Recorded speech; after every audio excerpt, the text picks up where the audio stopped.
저는 오늘 여러분들과 함께 세 개의 십자가라는 말씀의 제목으로 함께 은혜의 말씀을 나누고자 합니다. 예수님께서 나귀를 타고 예루살렘 성에 입성하실 때 수많은 사람들이요 종려나무 가지를 흔들면서 예수님을 환영했지만 불과 며칠 만에 그 사람들은 오히려 예수님을 배신하고 예수님을 십자가에 못 박게 됩니다. 호산나 호산나 다윗의 자손이여 라고 외치던 그 입술로 이제는 그 예수님을 향해서 십자가에 못 박으라, 십자가에 못 박으라 라고 소리치고 있는 것이죠. 그리고 신정 국가인 이스라엘 민족은 자신들의 왕이 하나님이심에도 불구하고 우리에게는 가이사 외에는 왕이 없다 라고 외치고 있습니다. 예수님은 로마 군병들에게 붙잡혀 5차례의 신문을 받은 그 후에 사형 언도를 받으시고요, 두 행악자와 함께 골고다 언덕에서 십자가에 처형을 당하십니다. 예수님은 인류를 구원하시기 위해 이 땅에 오신 하나님의 아들이셨습니다. 예수님은 이 땅에 머무르시는 동안에 그 누구에게도 어떤 해악을 끼친 일이 없었습니다. 오히려 큰 권능으로 많은 병자를 치유하셨고 소외된 자들의 아픔을 싸매어 주셨고요, 또한 무한하신 하나님의 사랑과 지혜로 하나님의 나라를 선포하셨습니다. 그런데 여러분, 왜 예수님은 십자가에서 죽으셔야 했을까요? 예수님은 하나님의 권세로 말씀을 선포하시면서 큰 이적을 나타내심으로 많은 사람들이 예수님을 추종했습니다. 뿐만 아니라 예수님은 당시의 종교 지도자들의 교만과 외식을 신랄하게 꾸짖으시면서 이 일로 인해서 인기가 떨어진 종교 지도자들은 예수님의 흠을 찾으려고 애를 썼습니다. 어떻게든 예수님을 죽이려고 애썼지만 그렇게 할 수가 없었습니다. 그래서 그들이 생각해낸 것이 예수님께서 스스로 왕이 되려고 한다라고 하는 누명을 씌워서 예수님을 고발하게 되었던 것이죠. 빌라도는 예수님을 신문하면서도 예수님에게서 어떤 죄를 찾을 수가 없었습니다. 그래서 예수님을 놓아주려 했지만 유대인들의 주장이 너무나 강력해서 혹시 밀란이라도 일어날 것을 두려워했던 빌라도는 하는 수 없이 사형 언도를 내리고 맙니다. 물론 예수님은 하나님이시고요, 또 하나님의 아들이셨기 때문에 예수님의 신적 능력으로 얼마든지 예수님이 그 십자가를 피해갈 수 있었습니다. 로마의 군병이 예수님을 잡으러 왔을 때도요, 그들의 대항에서 싸우는 베드로를 꾸짖으시면서 이렇게 말씀하십니다. 너는 내가 내 아버지께 구하여 지금 12군단 더 되는 천사를 보내시게 할 수 없는 줄로 아느냐? 내가 만일 그렇게 하면 이런 일이 있으리라 한 성경이 어떻게 이루어지겠느냐 하시더라 라고 베드로에게 말씀을 하셨습니다. 그렇습니다, 여러분. 예수님은 신적 권능으로, 그 신적인 능력으로 무엇이든지 얼마든지 하실 수 있는 분이시지만 예수님이 원하시는 것은 한 가지였습니다. 이들과 맞서 싸우는 것이 아니라 자신의 목숨을 내어주시고 자신의 희생을 통해서 온 인류를 구원하시기 원하시는 하나님 아버지의 뜻을 이루고자 하시는 그 마음 한 가지였다라고 하는 것이죠. 마태복음 20장 28절 말씀을 보면 인자가 온 것은 섬김을 받으려 함이 아니라 도리어 섬기려 하고 자기 목숨을 많은 사람들의 대속물로 주려 함이니라 라고 말씀하고 있기 때문입니다. 예수님의 십자가는 대속의 십자가이고요, 희생의 십자가입니다. 예수님이 우리에게 보여주신 십자가는 희생과 겸손과 사랑의 십자가입니다. 그렇기에 우리 역시도 예수님이 우리에게 보여주신 이 십자가를 지고 예수님을 따라가야 할 것입니다. 내게 맡겨진 십자가를 지는 거예요. 그런데 여러분, 우리는 그렇지 못한 삶을 살 때가 얼마나 많은지요.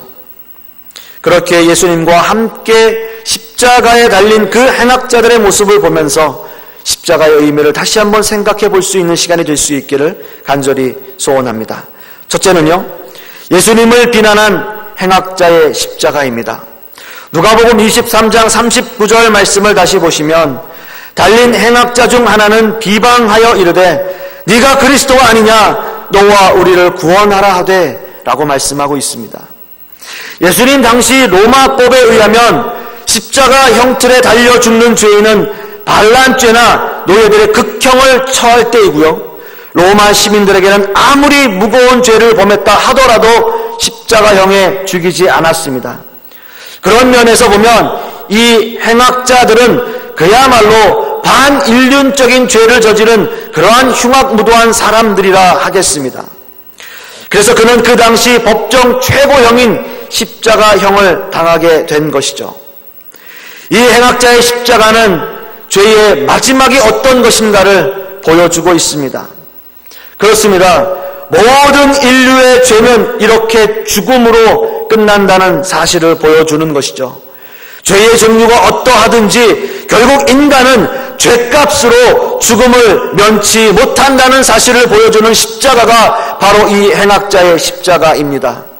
그뿐만 아니라 회개할 기회마저도 놓치고 죽으면서까지 예수님을 조롱하고 불신하고 예수님을 비방했던 그 죄인의 십자가가 바로 이 행악자의 십자가라고 하는 것입니다. 이 행악자는 고통 속에 울분을 터뜨리며 예수님에게 소리 지릅니다. 네가 그리스도가 아니냐, 네가 그리스도가 아니냐, 너와 우리를 구원하라 라고 예수님을 향해서 소리치고 있습니다. 이 행악자가 바라는 것은요, 그가 그 고통스러운 십자가에서 당장 내려가게 해달라라고 하는 겁니다. 지금 이 고통에서 나를 해방시켜 달라라고 예수님께 간청하고 있는 겁니다. 목숨이 끊어지기 직전까지 그 고통을 느끼며 죽어가는 십자가형은 바로 그 고통 자체일 것입니다. 그래서 그는 소리치는 거예요. 네가 그리스도가 아니냐, 너와 나를, 우리를 구원하라 라고 예수님께 소리치고 있는 것이죠. 여기서 우리는 구원받지 못하는 죄인들의 최후의 모습이 어떤 모습인지 보게 됩니다. 죄를 범하고도요, 뉘우칠 줄 모르고 죽은 후에 영원한 지옥의 세계를 전혀 의식하지 못하는 그 완악한 모습을 보여주는 십자가라고 말할 수 있겠습니다. 그런데 여러분, 이 십자가가요, 꼭 이 시대에 믿지 않는 사람들, 또 구원받지 못한 세상 사람들만을 이야기하는 것일까요? 어찌 보면 예수님과 함께 달린 십자가는 예수님의 천국 비유의 말씀 중에 곡식과 가라지의 비유를 생각나게 만듭니다. 밭에 함께 자라고 있는 곡식과 가라지를 추수 때까지 그냥 자라게 내버려 두신다고 하는 비유의 말씀이 있습니다. 즉 여러분, 교회 안에서도요, 함께 자라고 있는 가라지는 늘 하나님의 말씀을 들어요. 늘 예배에 참석하고 있지만 진정한 회심과 회개가 이루어지지 않는 사람들이 있다라고 하는 것이죠. 변하지 않는 거예요. 이런 사람들이 있다라고 주님께서 비유로 말씀을 하셨습니다. 예수님이 말씀하셨어요. 둘 다 추수 때까지 함께 자라게 두라 라고 말씀하고 있습니다. 그래서 추수 때 가라지는 먼저 거두어 불사르라 라고 말씀하고 있는 겁니다. 여러분 한번 보세요. 예수님이 십자가에 달리신 시간이 대략 성경의 시간으로 말한다면 3시에서 9시까지입니다. 그렇다면 다른 행악자와 함께 예수님은 6시간을 십자가에 매달려 있으셨습니다. 물론 고통의 시간이었을 거예요. 그 고통 속에서 많은 대화를 나누지는 못하셨을 거라 생각이 됩니다. 그런데 성경을 보면요, 행악자 한 명이 회심하고 돌아선 장면은 오늘 읽은 누가복음에만 기록되어져 있어요. 다른 복음서에는 두 행악자들 모두 예수님을 욕하고 비난했던 걸로 성경은 기록하고 있습니다. 그렇다면 이렇게 추론해 볼 수 있는 거죠. 처음에는 둘 다 예수님을 비난하고 비방하고 예수님을 욕했는지 모르겠어요. 그러나 시간이 지나고 한 사람은 마음의 회심을 하였고 다른 한 사람은 끝까지 예수님을 비난하고 죽었다라고 하는 겁니다. 이 두 행악자 모두에게 회개의 기회가 주어졌어요. 어떤 의미에서 보면 이 둘 다 시간은 공평하게 주어졌습니다. 예수님께서 천국의 비유를 통해서 말씀하신 것처럼 모든 쭉정이와 가라지, 곡식까지 모두에게 다 기회는 똑같이 주어졌어요. 모두가 똑같이 다 예배를 드렸고요. 모두가 똑같이 다 하나님의 말씀을 드렸어요. 그러나 그 시간들 속에서 진정으로 회심하고 하나님께 돌아온 사람은 오늘 이 행악자 중에 한 명밖에 없다라고 하는 것이죠. 결국 그가 끝끝내 회심하지 않고 끝끝내 돌아오지 않은 그 행악자는 결국 절망의 십자가, 멸망의 십자가가 되었습니다. 사랑하는 성도 여러분, 기회가 주어졌고요, 시간이 있었음에도 불구하고 끝까지 예수님을 믿지 않았던 한 행악자의 십자가는 결국 저주와 심판의 십자가가 되었습니다. 그리고 이 모습은 세상에 믿지 않는 사람들의 모습이 되겠지만요, 우리가 간과하지 말아야 할 것은 제가 여러분들에게 천국의 비유를 말씀드린 것처럼 그 가라지가 우리 안에도 있을 수 있다라고 하는 겁니다. 이게 주님의 말씀이에요. 그러므로 저는 간절히 바랍니다. 더욱 믿음으로 주님께 나아가십시오. 더욱더 말씀을 의지하고 말씀을 따르려고 노력하십시오. 날마다 여러분들에게 죄가 지은 것이 있다면 날마다 그것을 회개하기 위하여 노력하십시오. 그 모든 죄들을 하나님 앞에 온전히 낱낱이 회개하고 주님 앞에 온전히 드릴 때 주님께서는 여러분들에게 기회를 주시고 은혜를 내려주실 것입니다. 이 은혜가 저와 여러분들에게 있기를 간절히 소원하겠습니다. 두 번째는요, 예수님께 자신을 기억해 달라라고 호소한 행악자의 십자가입니다. 누가복음 23장 40절에서 42절 말씀을 보시면요, 하나는 그 사람을 꾸짖어 이르되 네가 동일한 정죄를 받고서도 하나님을 두려워하지 아니하느냐? 우리는 우리가 행한 일에 상당한 보응을 받는 것이니 이에 당연하거니와 이 사람이 행한 것은 옳지 않은 것이 없느니라 하고 이르되 예수여 당신의 나라에 임하실 때에 나를 기억하소서 하니 라고 말씀하고 있습니다. 오늘 함께 읽은 본문 말씀을 예수님을 주로 시인한 다른 행악자의 모습을 아주 상세하게 기록하고 있습니다. 그런데 이 행악자의 진술 가운데 굉장히 눈에 띄고 중요한 부분이 있어요. 어떤 구절이냐 하면요, 이 사람이 행한 것은 옳지 않은 것이 없느니라 라는 이 말씀이에요. 이 사람이 행한 것은 옳지 않은 것이 없느니라. 그 행악자가 예수님을 보고 한 말씀입니다. 이 말씀을 미루어 짐작해 보면 이 행악자는 예수님에 대한 소문을 어느 정도는 알고 있고 들었던 사람이었던 것 같아요. 그런데 여러분, 한번 생각해 보십시오. 이 행악자가 그동안 들어왔던 소문으로 본다면 예수님은 옳지 않게 행동한 일이 없어요. 이 사람이 행한 것은 옳지 않은 것이 없다라고 고백할 정도로 그 예수님은 옳은 행동만 하신 분이십니다. 자신들처럼 극형에 처해지게 될 정도로 그러한 이유가 전혀 없음에도 불구하고 지금 그 예수님께서는 자신들과 똑같이 십자가를 지고 있다라고 하는 것이죠. 여러분, 어떻게 생각이 들까요? 이 행악자가 예수님께 그렇게 말은 했고 지금까지 내가 들어왔던 소문으로 본다면 예수님은 옳은 일만 하신 분인데 그분이 지금 나와 똑같이 십자가를 지고 있다면 여러분 어떤 생각이 들까요? 아, 이 사람, 이분 이제 모든 게 다 끝났구나. 그럼 소문으로 듣던 그분이 메시아가 아니었나? 이런 생각이 들지 않았을까요? 일반적으로 사람들은 그렇죠. 자신이 기대하고 자신이 고대하던 일이 안 되면 실망하죠. 그리고 포기해요. 더더군다나 십자가형을 당하고 계시는 예수님에게는 더 이상 희망이 없다고 생각하는 것이 일반적인 사람들의 모습일 겁니다. 그렇기 때문에 여러분, 제자들도 다 도망갔잖아요. 예수님을 3년이나 쫓아다니고 자신의 모든 거 다 버리고 예수님을 따라다녔던 그 제자들도 예수님께서 십자가형을 당하는 그 모습을 보면서 다 도망가 버렸어요. 왜요? 더 이상 희망이 없어 보이니까요. 십자가를 지고 가시는 그 예수님을 더 이상 볼 수 없었어요.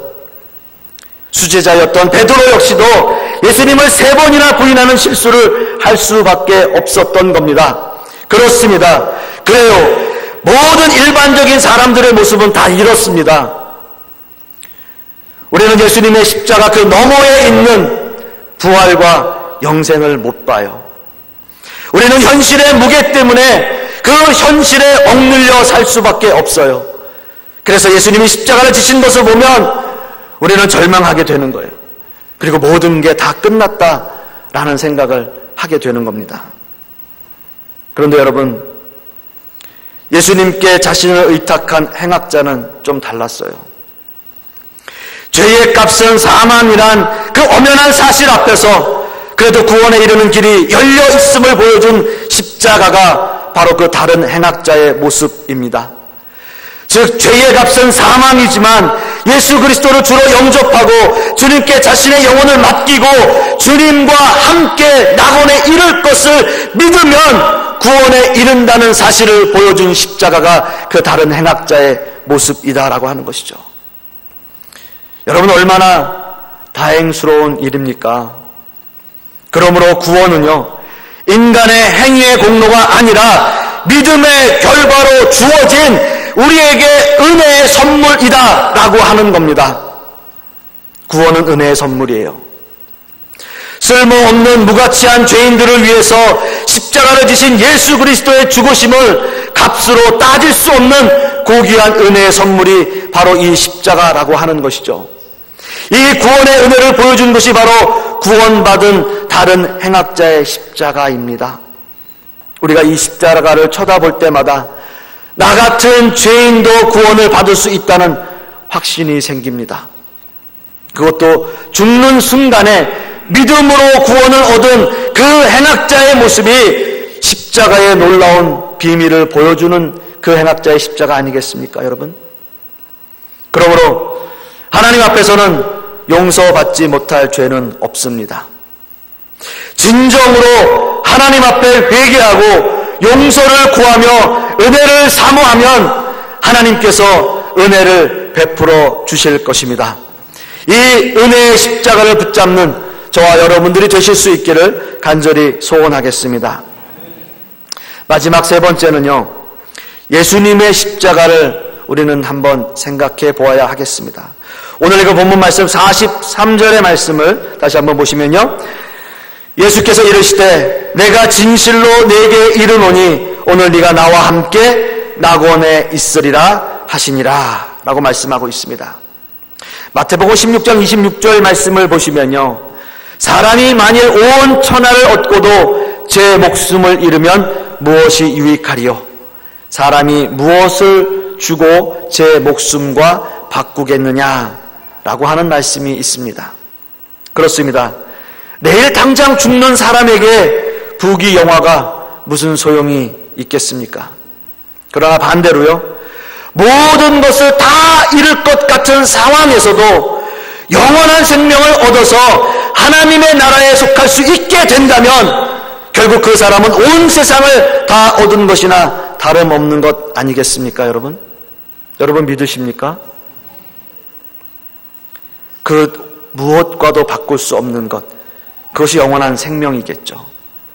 그런 의미에서 예수님의 십자가는 죄 없으신 분이 죄인을 대속해 죽으신 속죄의 십자가가 될 것입니다. 그래서 지금까지의 십자가의 의미와는 좀 다르다라고 하는 것이죠. 주님이 십자가를 지신 후부터 십자가는 이제 흉악한 죄인을 죽이는 형틀이 아니라 의를 위한 희생의 상징이 되었습니다. 그렇습니다, 여러분. 예수님의 십자가는 능력의 십자가예요.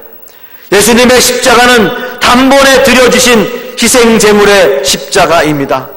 모든 인류의 모든 죄를 짊어지시고 대신 죽으신 대속의 십자가라고 하는 겁니다. 이 주님의 십자가는 구원의 길을 활짝 열어놓은 감격의 십자가이기도 합니다. 그렇기 때문에 이제는 예수님을 믿고 주로 시인하기만 하면 구원의 길이 열려집니다. 구원은 목숨을 얻는 것이고 그 목숨은 예수 그리스도를 통해서만 가능하기 때문인 것이죠. 로마서 10장 10절 말씀에 사람이 마음으로 믿어 의에 이르고 입으로 시인하여 구원에 이르느니라 라고 말씀하고 있습니다. 그러므로 누구든지 그리스도를 주로 고백하고 마음으로 믿고 입으로 시인하면 우리 모두는 구원의 이름을 확인시켜주는 구원의 십자가를 얻게 되는 것이죠. 오늘날 참 많은 신자들이요 고통 없는 구원을 갈망하고 있어요. 예수님의 인기가 절정에 이르렀을 때 예수님은 제자들에게 자신이 십자가의 고난을 당할 것이다 라고 말씀을 하십니다. 그때 베드로가 이렇게 얘기를 해요. 주여 그리 마옵소서. 이 일이 결코 주에게 미치지 아니하리이다 라고 말씀합니다. 그때 예수님께서 그 베드로에게 이렇게 말씀하십니다. 사단아 내 뒤로 물러가라. 너는 나를 넘어지게 하는 자로다. 내가 하나님의 일을 생각지 아니하고 도리어 사람의 일을 생각하는도다. 아무든지 나를 따라오려거든 자기를 부인하고 자기 십자가를 지고 나를 쫓을 것이니라 라고 베드로에게 말씀하십니다. 사랑하는 성도 여러분, 어느 누구도요 십자가가 반가운 사람은 없습니다. 어느 누구도 십자가를 달게 지려고 하는 사람은 없습니다. 왜냐하면요 십자가는 고통스럽고 또 십자가는 고난이 따르기 때문입니다. 그러나 반드시 십자가를 통해서만 구원이 이루어진다라고 하는 사실이죠. 십자가의 고난이 없다면 구원의 영광도 있을 수 없기 때문입니다. 사랑하는 성도 여러분, 십자가를 달게 지십시오. 고통스럽고 힘이 들더라도 십자가에 구원이 있음을 믿고 십자가를 따르는 저와 여러분 되시기를 간절히 소원합니다. 처참한 십자가상에서 예수님께 직접 낙원을 약속받은 사람은요 흉악한 죄를 지고 십자가를 진 행악자 중 한 명이었습니다. 인간적인 눈으로 본다면 그 흉악무도한 행악자가 어떻게 천국에 갈 수 있을까라는 생각을 하게 돼요. 그 당시에 십자가를 지는 죄를 지었다면 그 사람이 얼마나 큰 죄를 저지른 사람일까 우리는 생각하는 거죠. 그러나 그 행악자가 자신의 죄를 인정하고 이 십자가가 내 죄값으로 당연하다라고 고백하고 자신의 죄를 뉘우치고 예수님 앞에서 진실한 마음으로 회개하고 예수님을 믿었을 때 주님은 그에게 구원의 은혜를 베풀어 주십니다. 이것이 십자가의 능력이에요. 우리의 어떤 의로도 갈 수 없고 오로지 은혜로만 가능한 것이 바로 이 십자가입니다. 사랑하는 성도 여러분, 이제 말씀을 맺기를 원합니다. 여러분 이 시간 십자가를 바라보십시오. 세 개의 십자가를 바라보십시오. 그리고 여러분은 어떤 십자가를 바라보고 있는지 한번 생각해 보십시오. 그리고 어떤 십자가에 내 자신을 맡겨야 하는지를 다시 한번 생각해 보시기를 간절히 바랍니다. 그리고 예수님이 지신 십자가에 여러분들의 삶과 여러분들의 인생을 거시는, 그래서 그 구원의 십자가가 저와 여러분에게 함께 있는 그러한 하루하루가 될 수 있도록 여러분께서 함께 해주시기를 간절히 소원합니다. 이 은혜가 저와 여러분과 우리 교회에 있기를 간절히 소원하겠습니다. 기도하겠습니다.